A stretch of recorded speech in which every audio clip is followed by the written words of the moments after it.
They are the sons of the Angel, the blooded host, the defenders of humanity. They are strength, they are nobility, they are the Blood Angels. And I say to you, there are no more loyal or determined servants of the Emperor alive today. The legions of the Adeptus Astartes founding chapters are the most renowned and storied within the Imperium. Tales of valor, betrayal, defiance, hubris, and unyielding duty define the foundations for both the Loyalist and Traitor legions and their successor chapters whom followed in their wake. Though each of the 9 Loyalist founding legions bear a burden, some of secrecy, some of protection, some of shame. Yet one chapter amongst them bears a burden which could more accurately be described as a curse. The 9th Legion of the Adeptus Astartes, the Blood Angels. Founded during the Unification Wars to unify Holy Terror, the Blood Angels would be crafted from the genetic materials left in the wake of the scattering of their Primarch, Sanguinius. Inheriting many of their Genefather's traits, the Terran-born Astartes would serve the Emperor in only a handful of conquests, ravaging his enemies during audacious raids with their strategies focused on close-range combat. The small in number 9th Legion would be deployed in some of the most dangerous war zones of the Unification Wars. Recruiting their numbers from the dispossessed souls of Terra, their stature would be remarkably elegant, tall, and fair. Despite their legion often bearing marks of mutation born from their gene seed implantations, yet rumors would abound of the 9th Legion within the Imperium. Rumored to consume the corpses of their enemies in battle, they would earn the moniker of the Eaters of the Dead. Their mythic reputation bolstered by evidence of their genetically gifted retractable, so-called Angel's Teeth.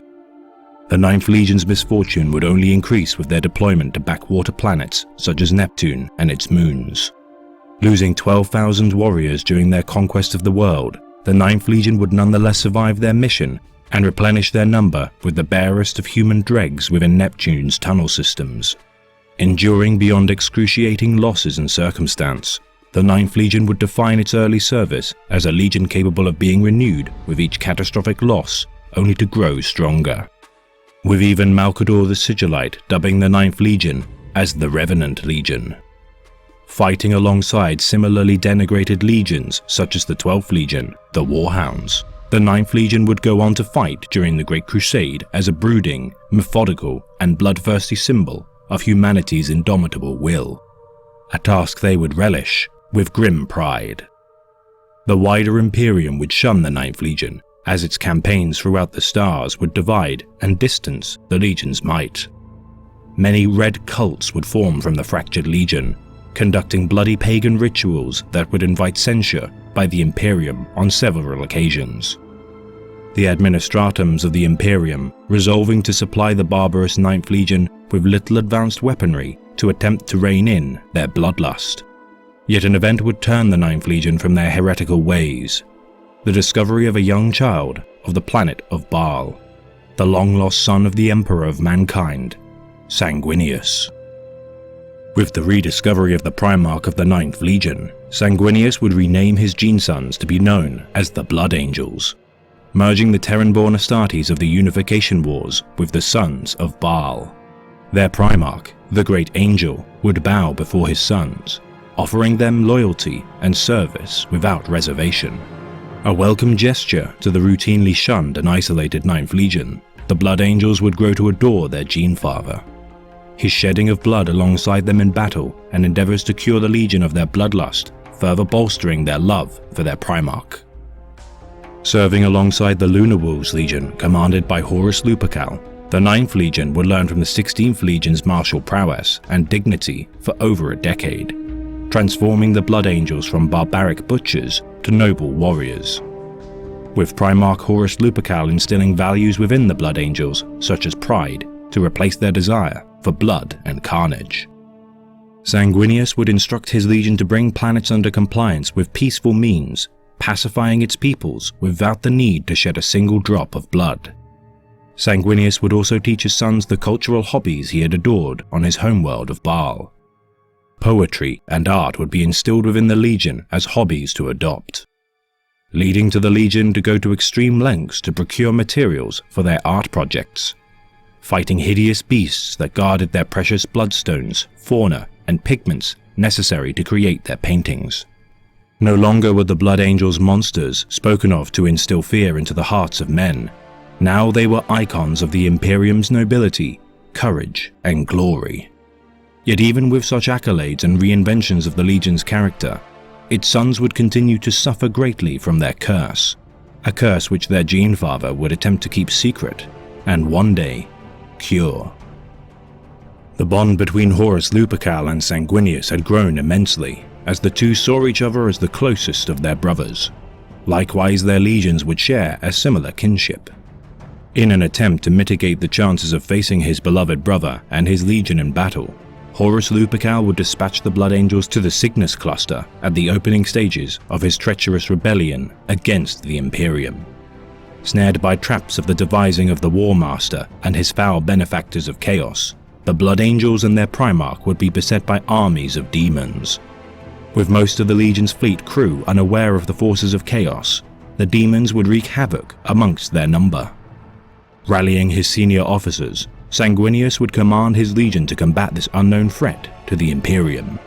Facing the bloodthirster of Khorne, Ka'Bandha, Sanguinius would deny the demon its victory, yet be told by the foul being of Horus Lupercal's betrayal. Rejecting the demon's words, Sanguinius and Ka'Bandha would duel. Landing a deadly blow to the demon's chest with his sword, the Primarch's legs would be broken in retaliation. Retreating from the battle, Ka'Bandha would decimate 500 Astartes within his wake, their deaths creating a psychic backlash that would rend Sanguinius unconscious. The Blood Angels would become enraged with a berserker fury, fueled by their dark curse. As battle waged on, victory would be achieved, their rage would subside, and in time, their Primarch would awaken. His wounds already healing, Sanguinius would nonetheless bear a heavy heart for the thousands of his loyal sons whom now lay dead on the surface of Cygnus Prime. Besieged by the Primarch of the Imperial Fists, Rogal Dorn, the Blood Angels would be recalled to defend Holy Terra. Unaware that the Legion's homeworld of Baal had been ravaged by the traitor forces, the Blood Angels would travel to the Ultramar system with the birth of the Ruinstorm and the splitting of the galaxy in two. With the aid of Primarchs Roboute Guilliman of the Ultramarines Legion and Lionel Johnson of the Dark Angels, the Blood Angels would traverse through the Ruinstorm and return to Holy Terra. Combining the strength of the Adeptus Custodes, Astra Militarum, Imperial Fists, White Scars, and their Primarchs Rogal Dorn and Jaghatai Khan, the Blood Angels would aid in the defense of the Imperial Palace of Holy Terra from the onslaught of traitor forces. Their Primarch, Sanguinius, would confront War Master Horus Lupercal aboard his flagship vessel, the Vengeful Spirit, dueling him in single combat. The War Master would slay the Great Angel, his death unleashing a psychic imprint amongst the Blood Angels that would haunt them for eternity. With the death of the War Master by the hands of the Emperor and the traitors repelled from Holy Terra, the Blood Angels would demand retribution for their father's death. With many of the Ninth Legion succumbing to their genetic flaw, they would envision the dying moments of their Primarch and be driven into a psychotic rage, forever known thereafter as the Black Rage, a curse which would only grow in the years following the end of the Horus Heresy. The flaw, as it would come to be known, would linger within the Ninth Legion and its many Codex Astartes compliant successor chapters. Developing a psychological hunger to drink blood, the Blood Angels regularly drink the donated blood of their serfs to quench their so-called Red Thirst. Despite the blood bearing no nutritional value to the Sons of Baal, without regular consumption, the Sons of Sanguinius begin to show signs of aging, such as white hair and wrinkled skin. Draining their mental stability, it is a necessary evil which the Blood Angels and their successors must partake to keep their chapter in fighting condition.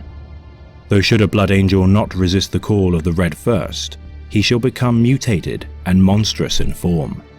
His teeth replaced with fangs, his face resembling that of a bat, and causing his stature to force him to walk on all four of his limbs. For it is said, the blood of a living host is all the more delicious compared to the Karash wine of donated blood. and for those whom should the Red First not take, the Blood Angels can suffer the Black Rage. Embodying their Primarch struggle against the War Master, they shall see his hideous apparition before them and lash out at anyone within their vicinity. Unable to distinguish friend from foe, the Black Rage causes a Blood Angel to strike upon his own kin. An incurable affliction, those under the thrall of the Rage are transferred to the Death Company within their chapter, unless their affliction is too violent to contain, whom are subsequently put down to end their suffering. Though for the Sons of Baal there is hope to contain their bloodlust. When a battle brother partakes in activities such as painting, their soul becomes soothed of their inner rage, drastically decreasing the incidence of their curse spilling out into the world. With their Primaris generation of battle brothers further protected from the call of their curse, though that is not to say that the threat of the Rage overcoming them is gone entirely. Since the origin of the chapter, the Blood Angels had numbered 120,000 strong. Though during the 41st millennium, like many loyalist legions of the Adeptus Astartes, the 9th Legion's chapter now only consists of 1,000 Space Marines. Recruiting new aspirants from the chapter's homeworld of Baal and its orbiting moons, the Blood Angels arranged for contests held at Angel's Fall, the place wherein Sanguinius was first discovered on Baal.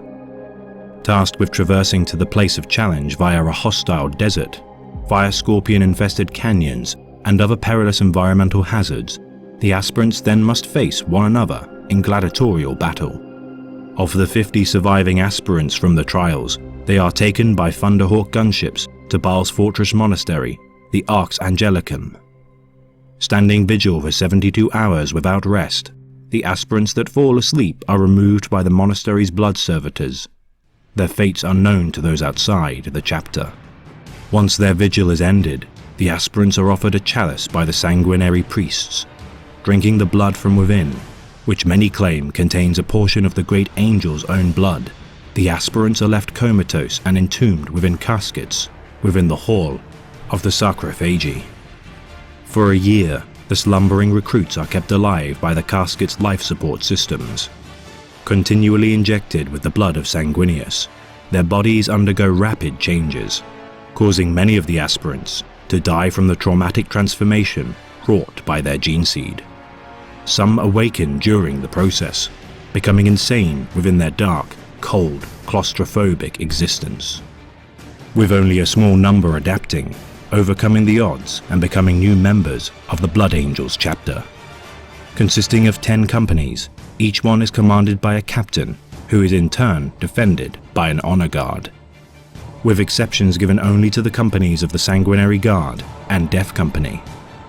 Governed by the Red Council, consisting of senior officers, the highest-ranking soldiers of the Legion nominate the chapter's master and oversee all aspects of waging war, whereas the Council of Blood, formed of chaplains and sanguinary priests, monitor the chapter's spiritual and physical health, keeping a watchful eye on Astartes that may be in the fledgling stages of being consumed by the Red First or Black Rage. Uncharacteristically for a Space Marine Legion, the Blood Angels do not signify their squad denomination on their shoulders with Imperial Gothic numerals or coloured trim, instead marking their warriors by symbols adorning their right knee pads. Their right pauldron denotes their company, with the Veteran First Company signified by a skull. Battle companies are denoted by a coloured blood drop. The reserve companies adopt twin-coloured blood drops, and the 10th Company, the Scout Marines, garner a black skull on their right shoulder plate and their chapter emblem on their left plate. Their helmets, also unlike most chapters of Astartes, do not denote rank, but rather operational specialization. Red is standard for battle line combatants, yellow for close support, blue for fire support, and gold for command staff. Senior officers of the chapter bear black pauldrons displaying the Blood Angel's blood drop with red trim, with veteran sergeants adorning the blood drop with wings, whilst lieutenants and captains bear more ornate versions of the chapter's heraldry. The librarians of the chapter don blue armor with their left shoulder plate painted red, their chapter badge marked on their right knee plate black with a red background.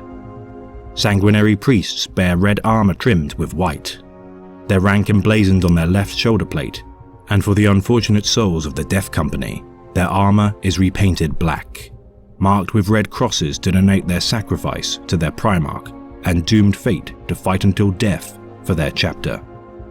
With the honor guard of the Legion each signified with a golden helmet to distinguish them from their brethren as the vanguard against threats against the chapter's most crucial senior officers.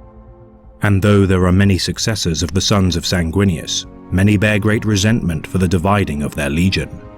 Their curse now more vulnerable than ever to gain sustenance from the doubts, dreads, and burdens placed on the 9th Legion, with even the golden sons of the Sanguinary Guard no longer beyond the reproach of the Imperium under the tutelage of their current chapter master, Dante. Yet there will come a time to further discuss the Revenant Legion and their deeds. Whether those tales tell of their valor or their savagery is in the hands of the Emperor. Rabute Guilliman, Guilliman the tactician, Guilliman the warrior. History will remember the Primarch of the Ultramarines by many titles. To us of the blood, he will only have one, Guilliman the butcher. With law and edict, Guilliman ripped the heart from the legions. Even his own sons were not spared his treachery. Where Horus had sought to use a hammer blow, Guilliman used a duelist's blade. In the end, the result was the same. Brother became cousin. Cousin became exile. Guilliman's new chapter, his new beginning, was a sundering to all that had come before. Stripped of honor and tithe, of history and deed, we were all of us undone. Bastards of war and victory. We were angels, no more. This has been a tale of the great Imperium of Man, read by the Remembrancer. Sons of Baal, may your thirst for knowledge be quenched with this transmission. For the time draws near for another chapter's deeds to be elucidated. So stoke your forges, Sons of Nocturne, for my next transmission detailing the Loyalist chapter, the Salamanders.